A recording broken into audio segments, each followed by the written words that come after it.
আমি ভীষণ খুশি, আমার জীবন সার্থক হয়ে গেছে। লটারি বেচার জীবন আমার সার্থক। আচ্ছা, এটা আমার স্বপ্ন ছিল। ডানলপ মোড়ের একটি লটারি টিকিটের টেবিল। প্রায় ৩০ বছর ধরে ব্যবসা করছেন লটারি ব্যবসায়ী তপন দত্ত। বহুদিন ধরেই তার ইচ্ছে তার টেবিল থেকে বিক্রিত টিকিটে প্রথম পুরস্কার পান ক্রেতা। অবশেষে সেই ইচ্ছা পূরণ হয়েছে ডানলপের এই লটারি বিক্রেতার। প্রথম পুরস্কার ওঠার আনন্দ আমাদের প্রতিনিধির সঙ্গে ভাগ করে নিলেন তিনি। নমস্কার, লটারি সংবাদে আপনাকে স্বাগত। আপনাদেরও স্বাগত। আপনার টেবিল থেকে বিক্রিত টিকিটে প্রথম পুরস্কার ১ কোটি টাকা উঠেছে, তার জন্য শুভেচ্ছা। শুভেচ্ছা। আপনার নাম? তপন দত্ত। আচ্ছা, এই যে আপনার দোকানের টেবিল থেকে বিক্রিত টিকিটের ওপর পুরস্কারটা উঠলো, আপনি কতটা খুশি? আমি ভীষণ খুশি, আমার জীবন সার্থক হয়ে গেছে। লটারি বেচার জীবন আমার সার্থক। আচ্ছা, এটা আমার স্বপ্ন ছিল। এই যে সবাই ছবি বেরোয়, ভাবি আমরা কি এতই অভাগা যে আমাদেরও একটা ছবি বেরোয় না। যাই হোক, ঠাকুর দিয়েছে, যাই আমি খুশি। আচ্ছা, আপনি কতদিন ধরে এই ব্যবসা 30 চালাচ্ছেন? বছর ব্যবসা করছি। 30 বছর ব্যবসা করছি। আর কি কি পুরস্কার উঠেছে প্রথম পুরস্কার ছাড়া? পুরস্কার ছাড়া হয়েছে 4.5 লাখ, 2.5 লাখ, তারপরে ছোটখাটো হয়েছে 1 লাখ। ঠিক আছে, হয়েছে, অনেক পুরস্কার হয়েছে।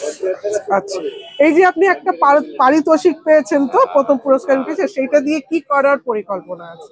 ওই পরিকল্পনা কিছুই নেই, এইটাই করেছি, এইটাই করব। ব্যবসাটাই যাতে আরেকটু বেটার হয়। আমার মনে একটা জেদ ছিল যে আমি দেখবো এটার মধ্যে এটা কি আছে, কেন হচ্ছে না। সবার হচ্ছে, আমার হয় না কেন? আমার মনে এই একটা জেদ। আমার বাড়ি থেকে অনেক বলেছে যে অন্য কাজ করো, এই করো, ঠিক আছে। আমি যে না, আমি এই ব্যবসা ছাড়বো না, দেখবো আমি এর মধ্যে কি আছে। আচ্ছা, শেষ পর্যন্ত আপনার স্বপ্ন সফল। আচ্ছা, এখন বর্তমানে আপনার কিরকম বাজার চলছে? মোটামুটি চলছে বাজার, খারাপ না, চলছে। আর সামনে ধরুন শীতের মরশুম, বড়দিন, নিউ ইয়ার, তখন কি বাজার একটু ওঠে? ওঠে, তখন একটু বাজারটা ওই উঠবে। শীতের মরশুমের ওই সময়টা, উৎসবের মরশুমে পুরস্কারটা ভালো পাওয়া যায়। আচ্ছা, আপনি কিভাবে আপনার যে আনসোল্ড টিকিট আপনি কিভাবে পাঠান? আমি ফোনেতে বলে দিই, মহাজন ওখানে কম্পিউটারে লোড করে নেয়, ও পাঠিয়ে দেয়।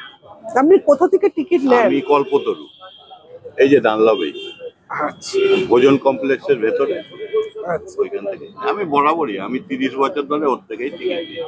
ওর বাবা ছিলেন আগে, বাবা এখন নেই, ওর ছেলে আছে। ঠিক আছে, হ্যাঁ, ওর নাম হলো পার্থ সরকার। আচ্ছা, আচ্ছা। ওর বাবার নাম ছিল মণি সরকার। ঠিক আছে, এই অঞ্চলের নাম কি? এইটা ডানলপ মোড়। আপনার বাড়ি কোথায়? আমার বাড়ি হচ্ছে আরিয়াদহ। ঠিক আছে, ধন্যবাদ। ধন্যবাদ, আপনারও ধন্যবাদ। এরকমই নানান ভিডিও দেখতে আমাদের চ্যানেলটি লাইক, শেয়ার এবং সাবস্ক্রাইব করুন।